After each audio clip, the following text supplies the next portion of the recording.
Hello, everybody in Two Queers in the Truck Land. This is Jenny-Jaymes Gunn, and it's our first show of November. How you doing, Boo? Good, Boo. How you? I love that song.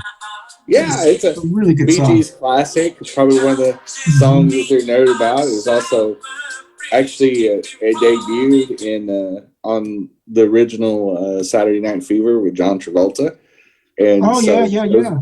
And it was one of the big hits of that movie. And of course, Saturday Night Fever is probably one of the most defining movies of John Travolta's early career. And I mean, it's been a film forever. Like, I mean, honestly don't really remember the movies without John Travolta. And then he went on to star in like Grease and some other movies, and then kind of got, became that older leading man, started getting into some of the more action movies and Pulp Fiction and Swordfish. So if you remember, Jen, Pulp Fiction kind of brought him back. Yeah. Because I remember he was kind of like fading a little bit, as I guess in Hollywood terms or whatever.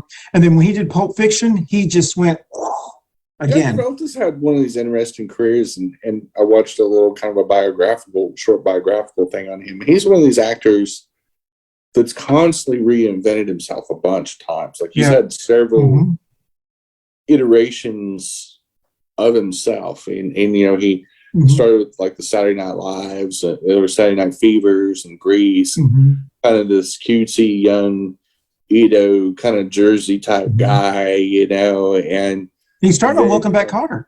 He did. He actually did, a mid-70s, sitcom. That sitcom, doing a lot which I hated that show, by the way. I hated that show. Yeah, it's an awful show.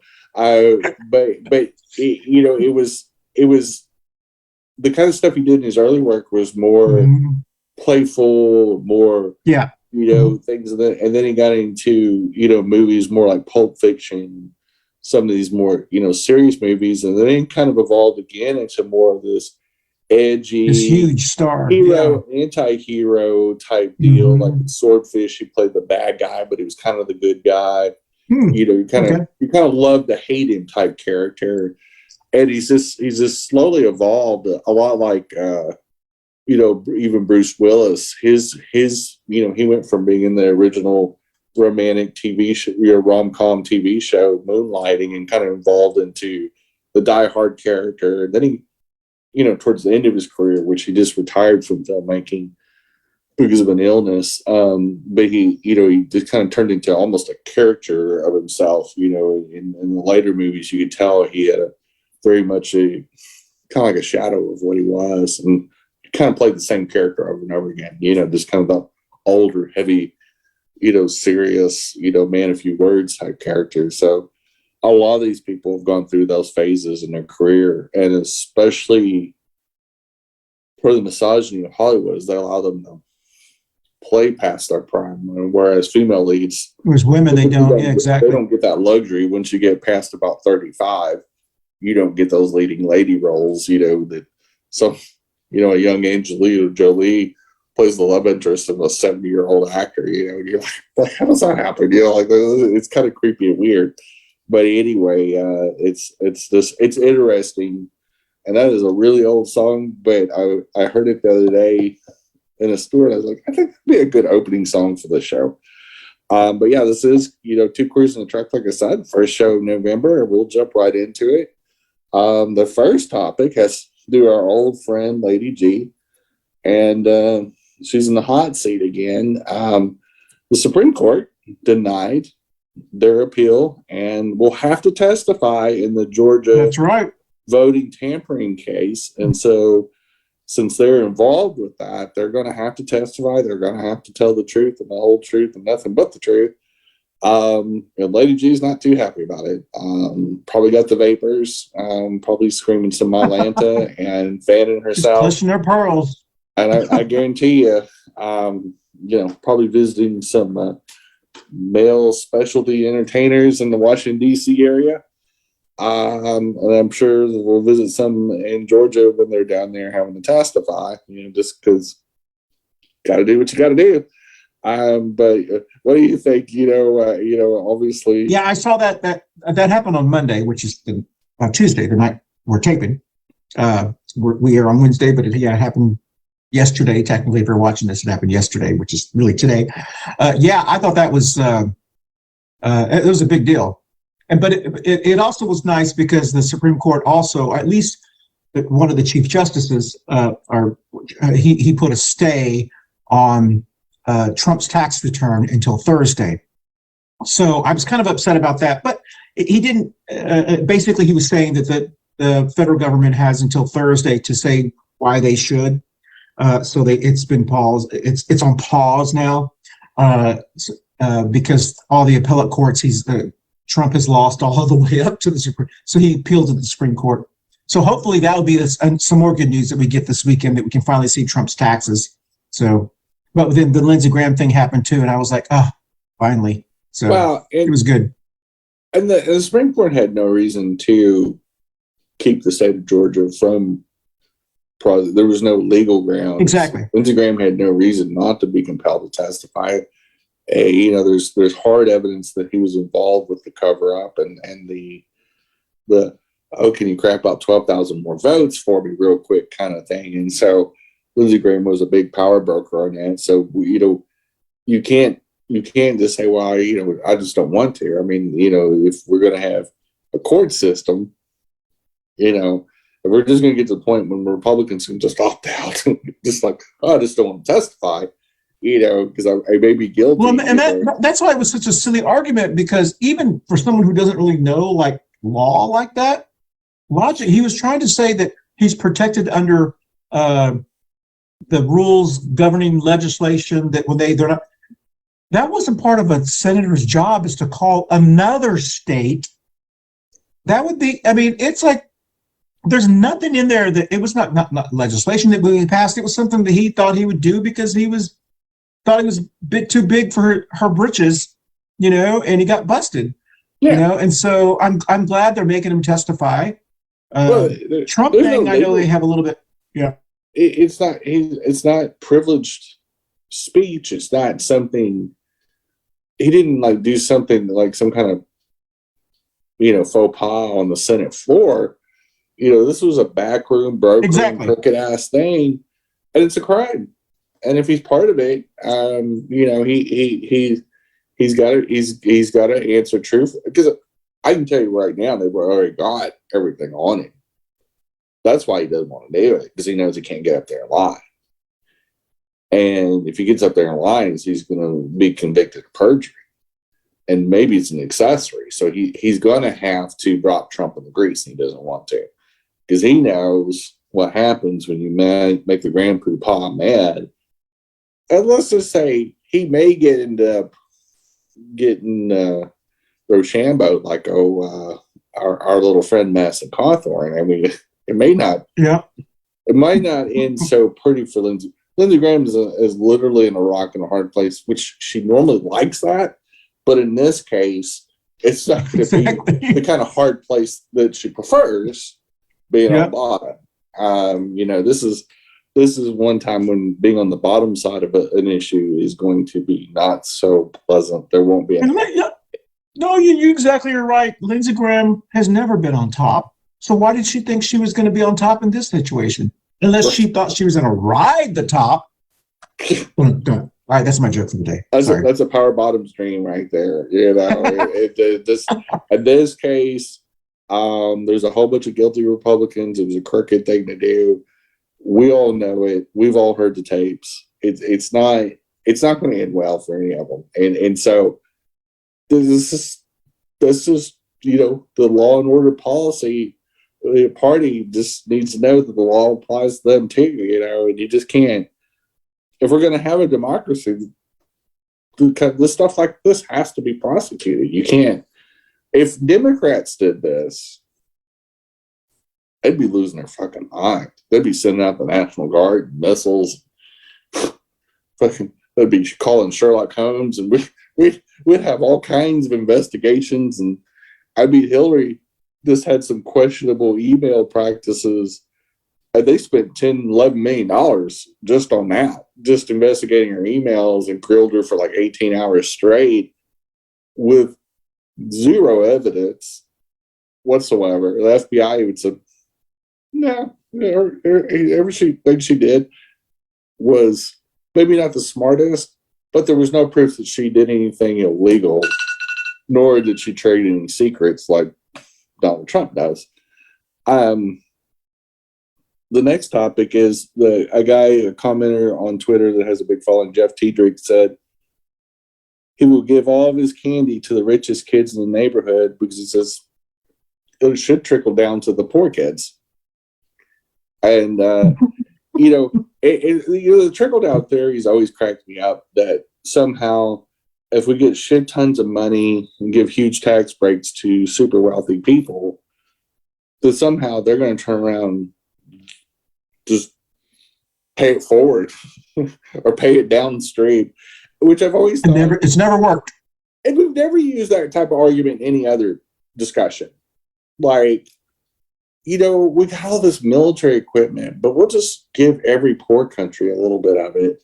Or, we've got all these poor countries in Central America, so we're going to take some of that gold from Fort Knox and just distribute it to all those poor countries, or anything bizarre like that. Like, because if we should be trickling down, according to, Reagan all the way to Trump and all the mouth breathers of the MAGA party, is that if trickle down truly worked, when it's the time to actually trickle it down, that seems to be where it breaks down, And so I think it's just bizarre. I think it's a hilarious lie.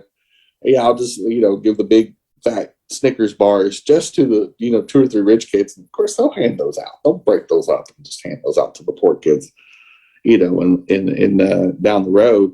That always happens, right? I'm still waiting for my checks from all the billionaires. There's this. I was trying to look up this book that when I ran for office in 2016, we actually passed out this book to some people. I think it's called Austerity Economics, A Bad Idea. And it's written by this professor from Columbia or some Ivy League school. And he goes through the history of austerity economics and how it started in the 1700s and all the way forward to Reagan. And they call it voodoo economics. Every decade it pops up again because we forget how terrible it was during Reagan. We forget Phil Gramm was a huge supporter of trickle-down economics, former senator from Texas, and then it blew up in his face.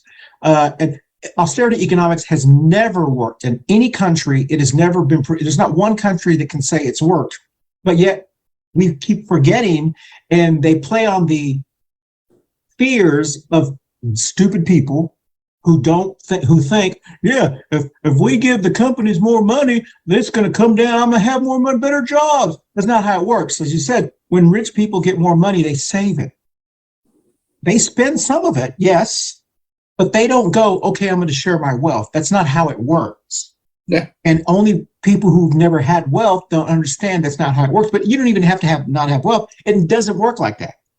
Yeah. Even when you give a kid $1, the kid doesn't want to give their own dollar. They don't want to give that dollar away. It's a natural instinct. It's like a survival thing. So the voodoo economics that you're talking about, that's what they're saying they fear is going to happen if we do go into recession. And if the MAGAs take over the House or the Senate, they're going to try to cure the recession with austerity, trickle-down economics, give more tax cuts to the corporations, more because they're going to con people into believing it'll trickle down. It will actually make it worse, and it always has. Which would be so unfortunate for those people who think that the MAGA people who think the government's going to help them.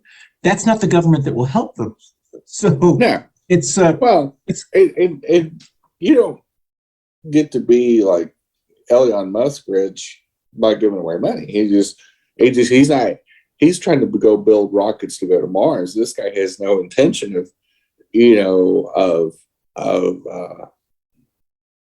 handing out money, nor does he. And I haven't ever seen a Koch brother or any, Bill Gates, any of these people are not running around handing out money. It doesn't trickle down. It never was, and you're right. That kind of crap started in the Middle Ages is, oh, well, get to live on my land for free and work my land, so what more do you want, and let them eat cake. And this whole mentality that just by being in my presence, you're privileged, and we're going to throw you a few crumbs is not only anti-capitalistic, but you can't grow an economy that way. You just can't. You never have been able to do that. And as soon as you say that, of course, I go, oh, you're a socialist. You want to redistribute income. I go, a healthy economy is always redistributing money. That's how it works. You trade goods and services for money, and it churns. That healthy churn, where it doesn't get bottlenecked, kind of like a drain. Drains work better when they flow, but if it always stays clogged up in one little bottleneck of the little S pipe, you start getting things backed up, and you start getting turds and balls of hair floating back up. Well, that's kind of where our economy is when we do trickle downs. It backs up the economy, and it literally destroyed our economy in the 80s and had us have high interest rates and all kinds of austerity moves that only hurt poor people, like you said. Yes. When you have literally in the early 80s, Reaganomics got our interest rates up to 18% for home mortgages. And people don't remember that because middle-aged younger people were kids or weren't even born yet. But I had an aunt and uncle that had an 18% mortgage.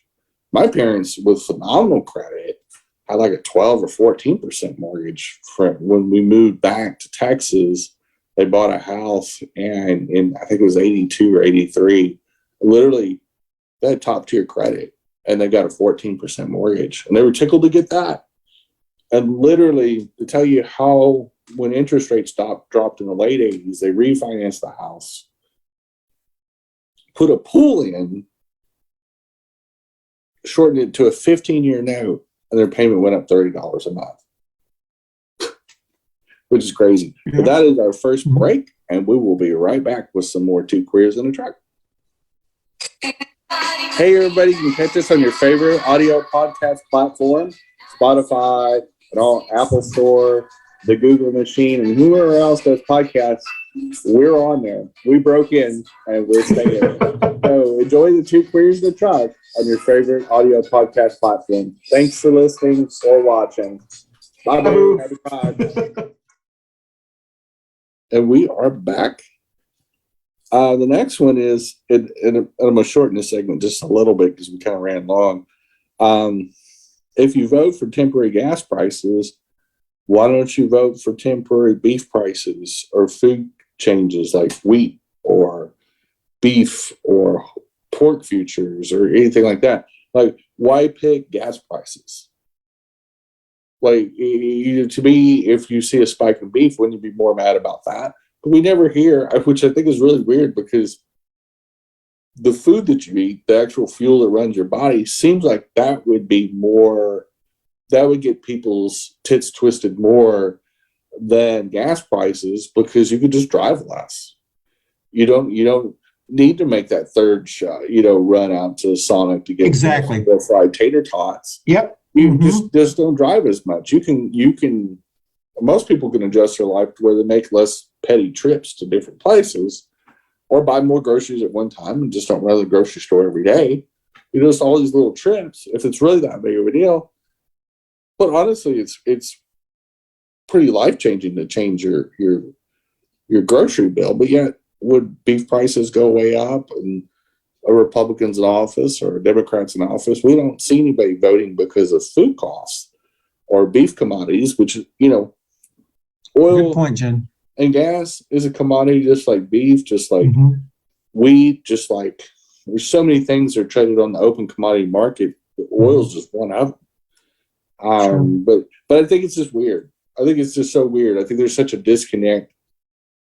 Like I said in the earlier show, people go and buy an $8, craft beer at their local brew pub.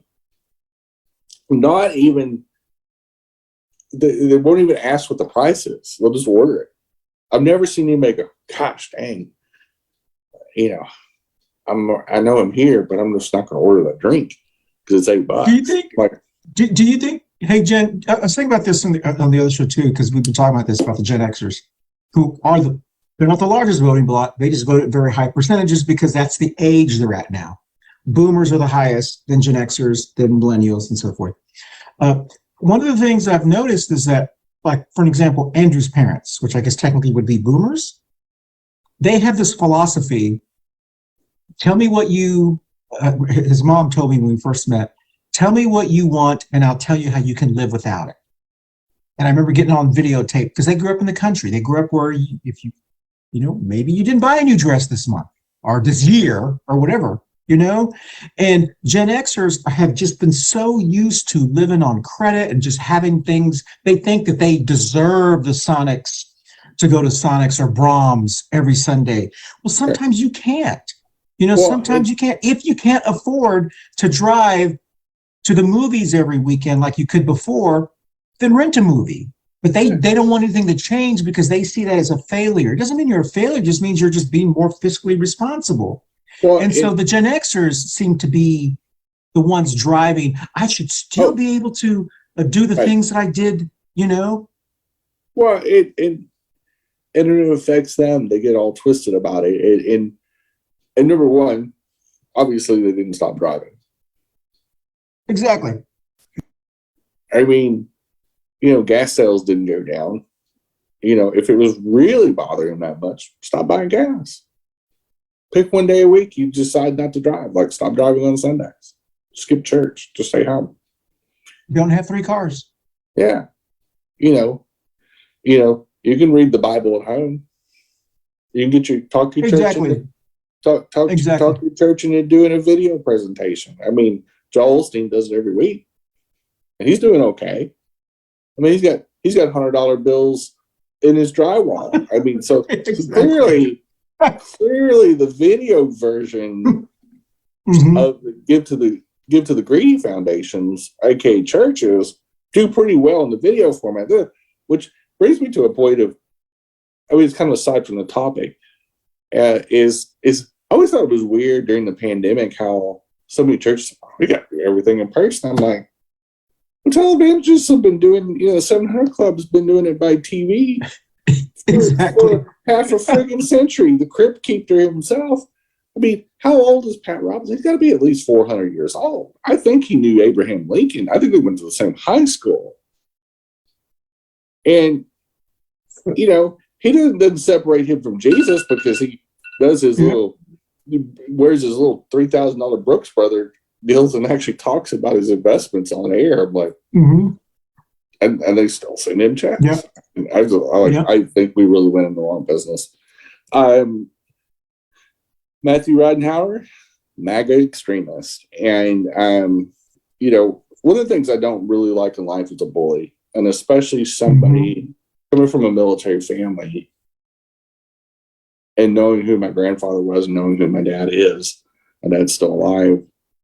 And knowing the honor code they have and the honor code they live by, it makes me sick to see a former Marine get up and lie about somebody that's done a good job. There's a difference between being competitive and being a liar. And Matthew Ridenour is a clear liar. He has disparaged Laura Myers' deal and honestly owes her an apology.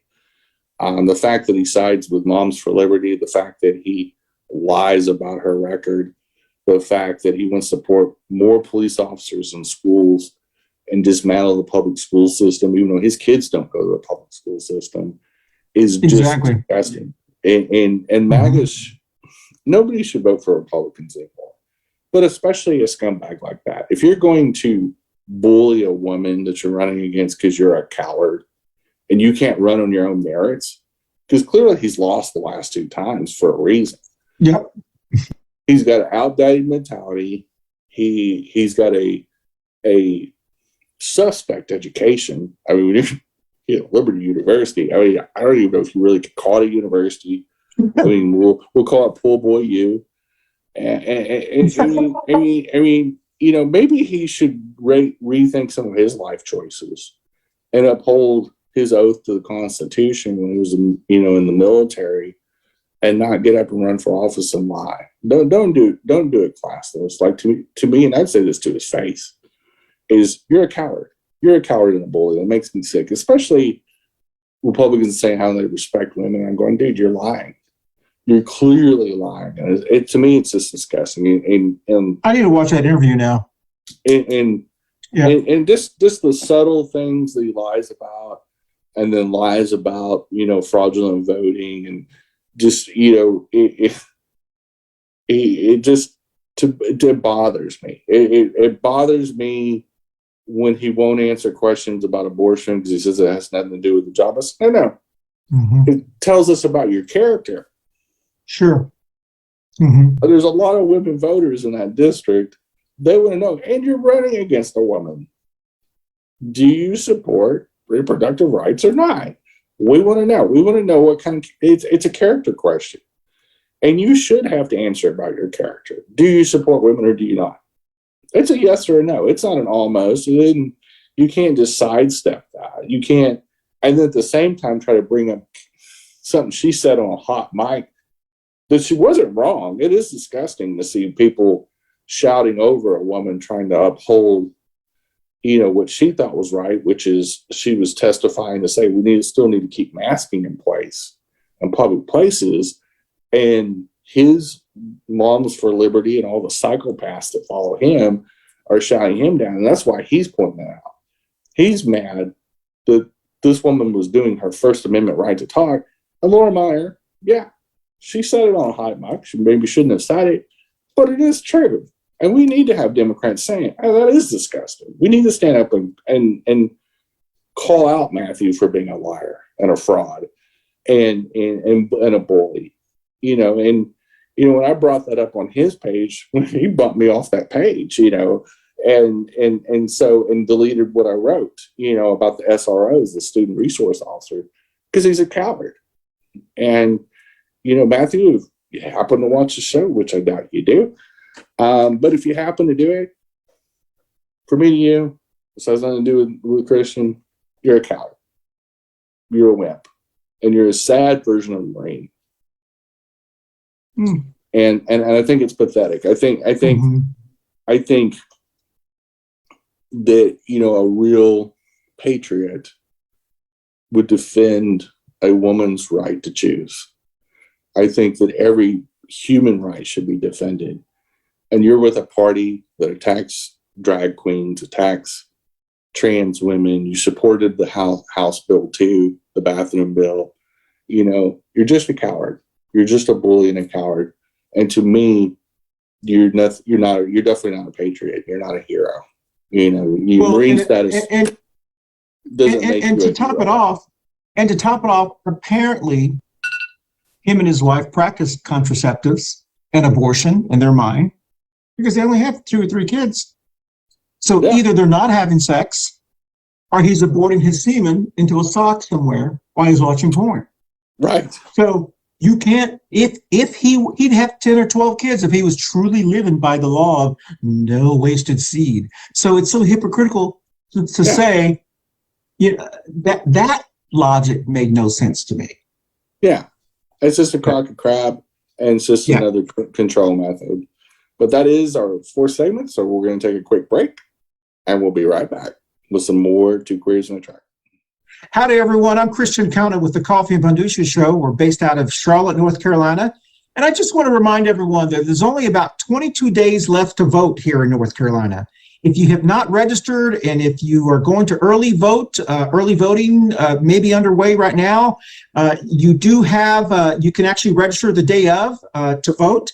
Also, grab someone who you know, a best friend, a neighbor, a family member, a tia, a tío, a mija, a mijo, someone. Grab someone to vote, create a plan. If you need more information about getting out to vote, look at the link below. There will be information that tells you how you can get out to vote and information. It's important that all of our Latinx families and all of our families get out to vote. This election is so important to all of us. So remember, get out to vote on November the 8th, and there's only about 22 days left. Thank you. And I think Democrats, you've said all the time, we need to call people out. Local officials affect our daily life more than anybody else. Mecklenburg County Board of Commissioners has a $2 billion a year budget that directly affects the lives of predominantly women. The Health and Human Services usually affect women, especially single women, single moms. And so we definitely need to set a higher standard. We don't need an unethical, liar on the county commission. We just don't need it. I am surprised he would say something. Anyway, I'm sorry. Go to your next topic. But anyway, I'm surprised he would say this has nothing to do with this election or this race or whatever, because he says things all the time that have nothing to do with being a county commissioner. Well, that's because he knows that there'll be a whole lot of women that won't vote for him, that won't fall for his bullshit. Okay, well, so to say that is under the assumption that we are so stupid. Yeah. Listen, he's not running in Union County. He's running in Montgomery County. Yeah. We're pretty educated in this county. So it's an insult to voters to think. And to run That'd be against like asking someone, do you believe black people are equal? Well, it has nothing to do with this election.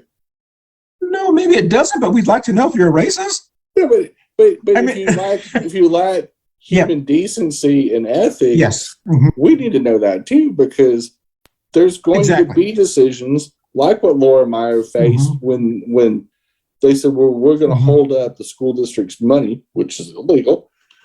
She chose the right path and went against the grain and voted to push the money back into the school district the way it was supposed to do. Her and one other woman stood up and said to do it. The other county commissioners all voted to hold up the money. And so, and on top of that, Matthew Ridenhour said he would do the illegal thing, which is hold up the money. Says a lot about him.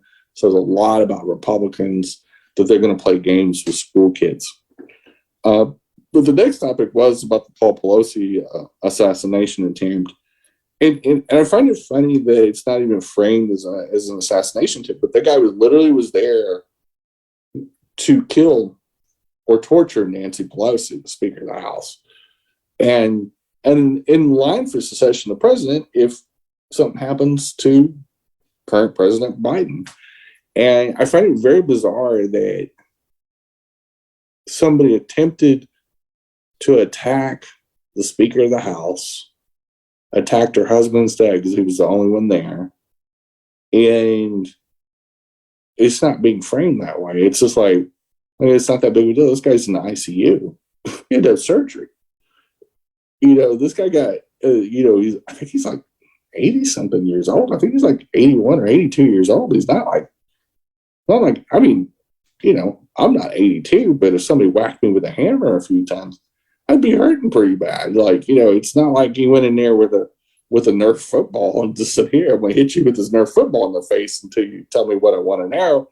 He went in there with a, pretty good sized hammer and beat the crap out of him and put him in the hospital. And so I think it's very bizarre that especially Republicans aren't even taking this serious, but they turn around and immediately start making fun of the situation and making all kinds of wild lies. But I think that's where we are with the MAGAs today. I don't think they have any grasp of the truth, and they're willing to lie, create conspiracy theories, and quite frankly, there is no coming together with them. And if you want the truth and you want human rights, we got to just vote all the MAGAs out. Like, there's just no reason to keep them anymore. They're a minority party, and they're just completely dishonest. They're just, time after time. How many times do we have to do this? If we flipped it around and Paul Ryan, the former Speaker of the House before Nancy Pelosi, if that happened to his wife, how different would the Fox News headlines be? Or if former President Donald Trump, or somebody broke into Mar-a-Lago and beat him with a hammer. Oh my gosh. Which country would we be invading? Can you imagine, Jen, if someone had broke into, while they were married, this is before they filed for divorce, if someone had broke into MTG's house and hit her husband on the head And we jokingly posted, I bet that's as much sex as he's had in years. I mean, First time he's been banged in a while. No. I mean, imagine if I agree with you. Yeah. I mean, it's just deranged.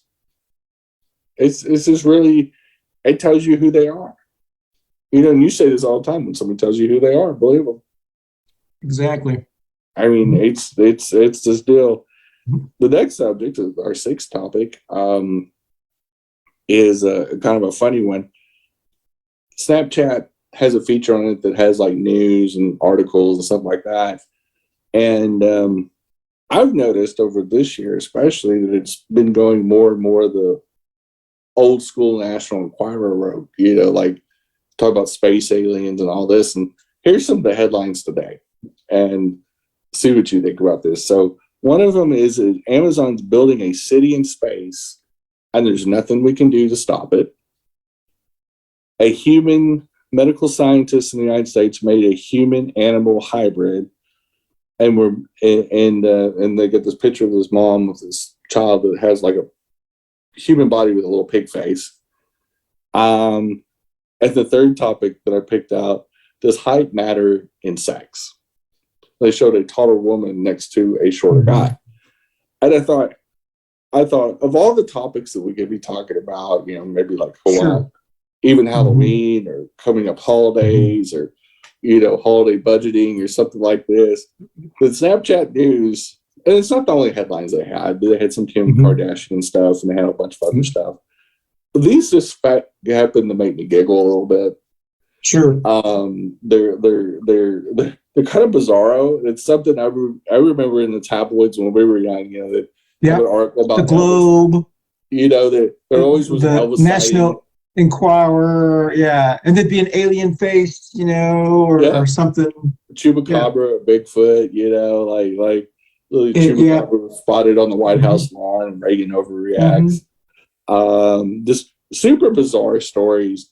And just like I'm like, I think Snapchat is gonna become the new American tabloid for social media, and it's just. And they had a bunch of other bizarre ones, but I thought one of the funniest ones was just height matter during sex. Sure. And it made me think. I'm like, I guess it depends on the position. Sure. Maybe if you like shower sex, for example, a big height differential might matter. I don't know. I wasn't real good at geometry. I am, I don't know. I think it's a very bizarre, very bizarre titles that made me giggle a little bit. I think the Amazon building a city in space. First of all, they barely can get into orbit. I mean, I'm not real worried about them building a city in space. I mean, they already don't pay their workers enough. I don't think they're going to help them build a city in space. I don't know. That's a long way to deliver toilet paper to Earth. It's just like I mean, they wouldn't make any money. I mean, who's going to live there? Just some of the headlines are kind of funny, but Chris, I think does the height matter during sex is probably the funniest one, by far. Just like super, super bizarre.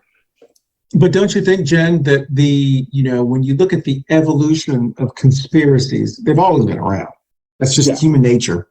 People think they know better than they're in the know. Everyone thinks that they've got the hookup. The secret sauce.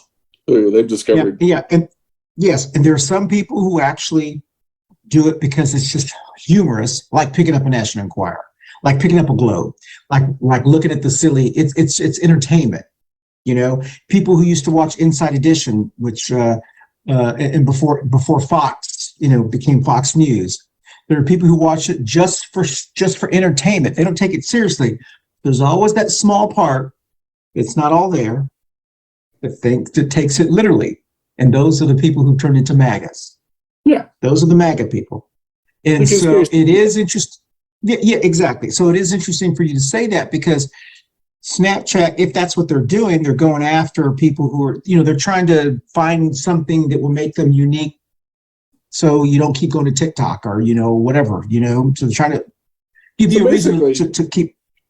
They're trying to appeal to dumb people. They're trying to entertain people. The problem with that is not everyone understands it's entertainment. You know what I mean? And that's what I'm saying. I mean, you just have to, So there, to me, if you're running a business, there's got to be a payoff. Mm-hmm. Sure. That's why I think the Amazon story is so funny. There's no way of having a payoff from building a city space. Mm-hmm. So it's such a bizarre idea.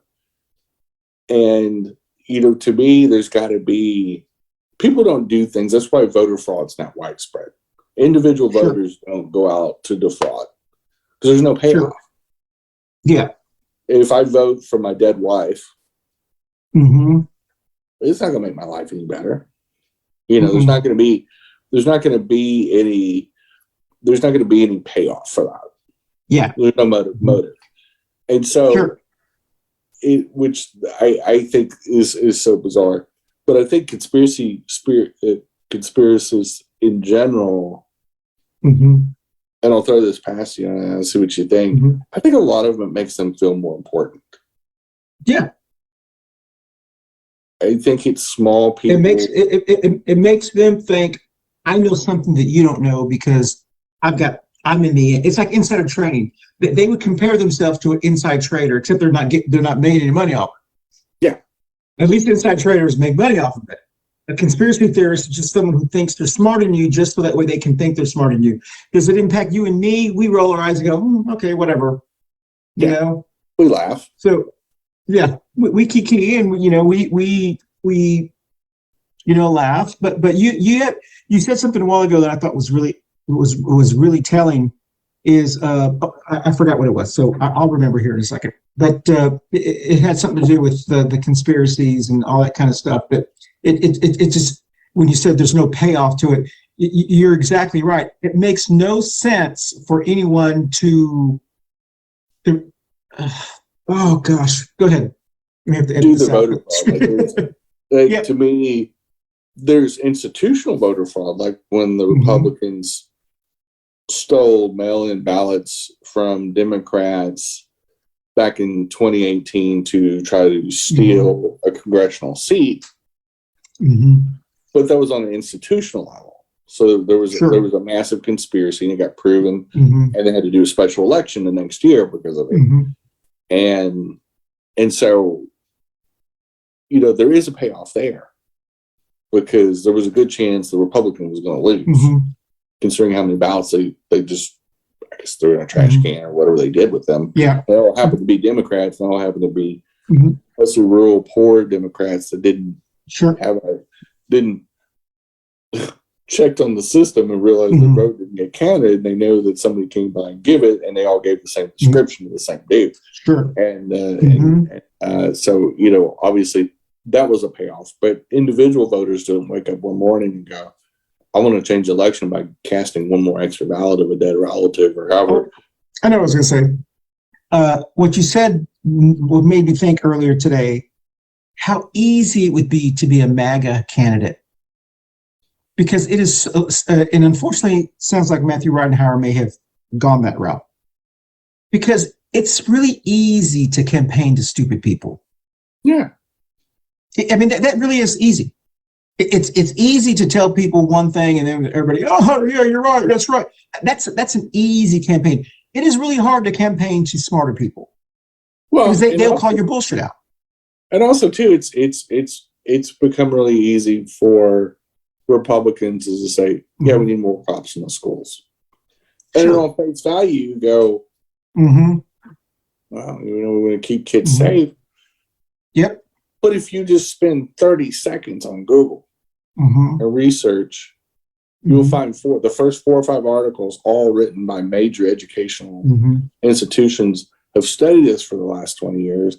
And every one of them says SROs are dangerous, especially for Black and brown kids. And they do not improve the safety. In fact, they make schools less safe. Proven fact. And because you're putting an armed, trained police officer with minors?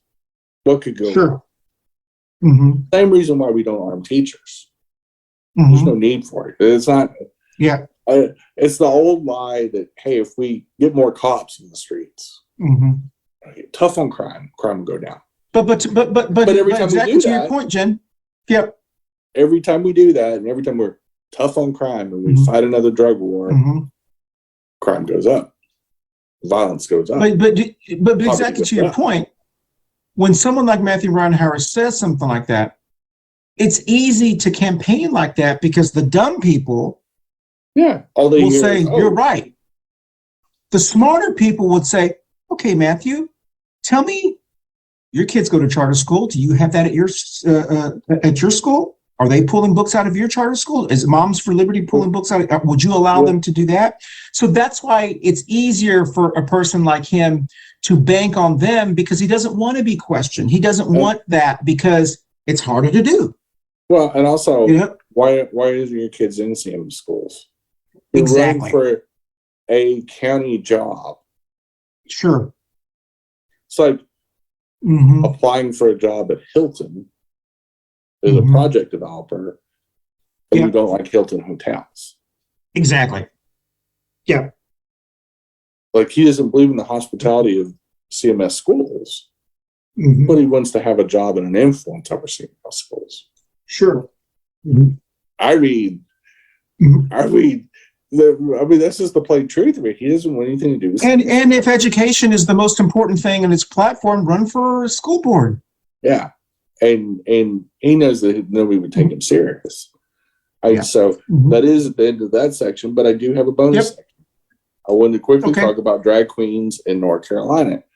Over this last weekend, they had MAGA Proud Boys in Sanford, North Carolina, protesting a drag show, a brunch show. And it was really weird. So they didn't send a Proud Boy, and they sent some, I guess, MAGA woman in there to film and record it. But what I thought was really weird, and the strangest part, was how these tough guys were they were wearing masks covering up their face. And the second thing was that they were all trying to peep inside the show to watch it.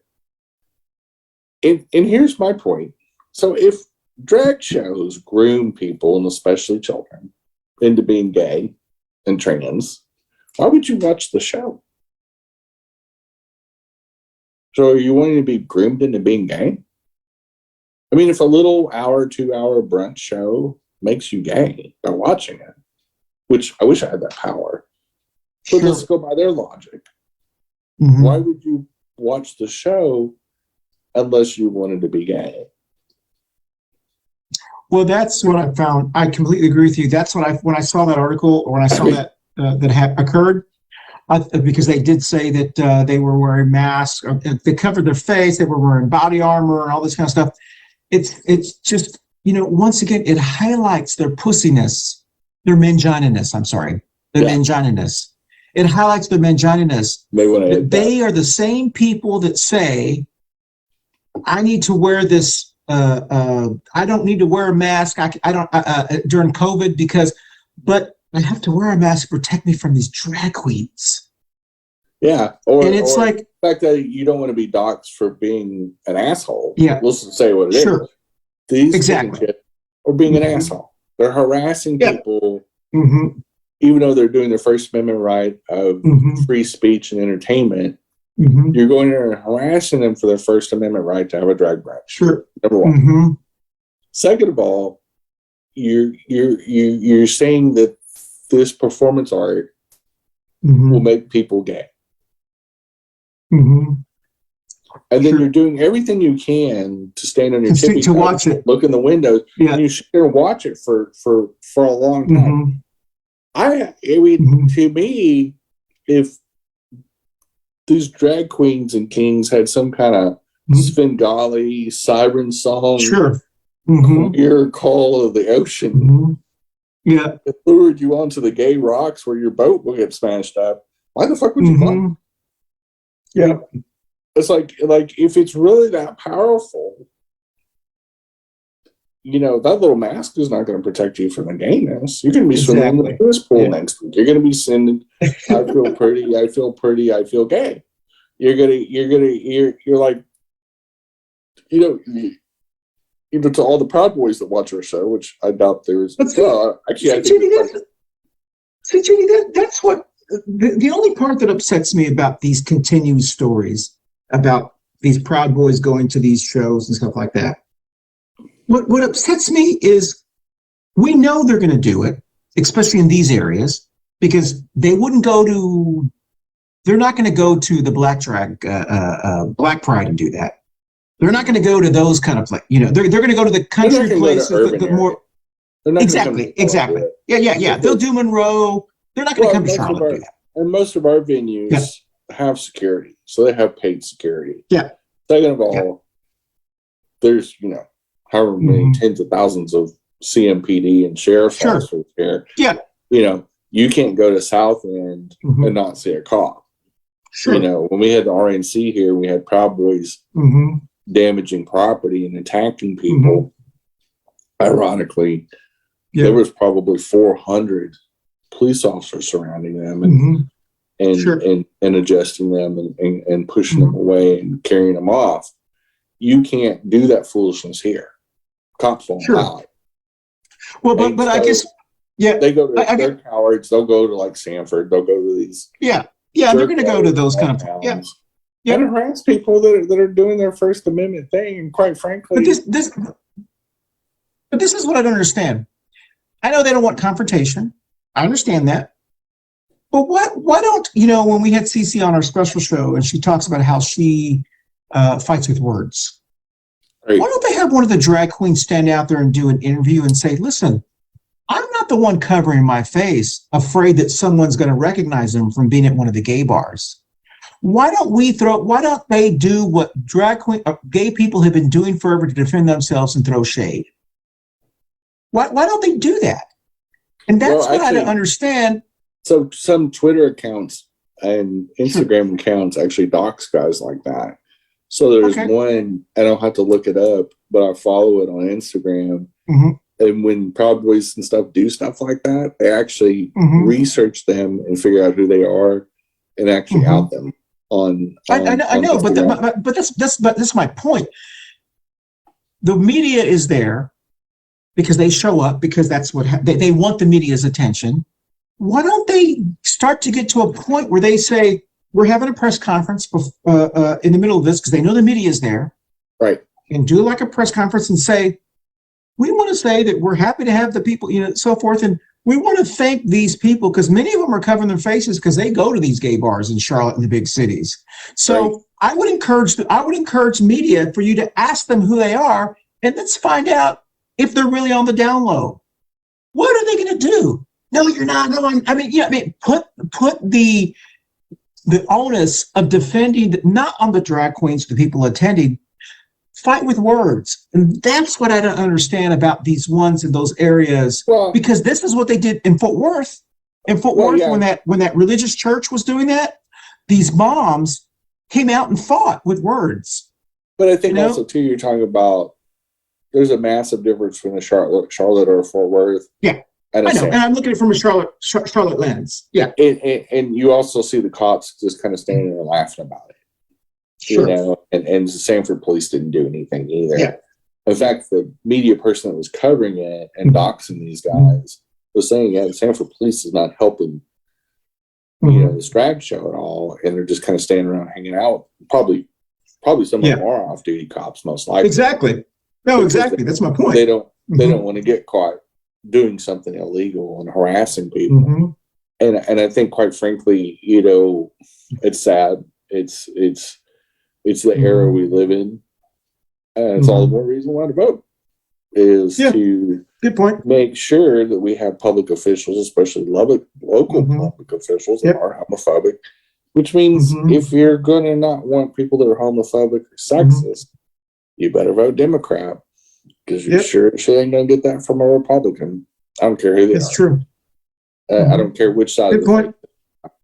But I just thought it was interesting. I thought it was interesting that their major their major point it always is the drag shows will make you gay and then grooms people when they watch it.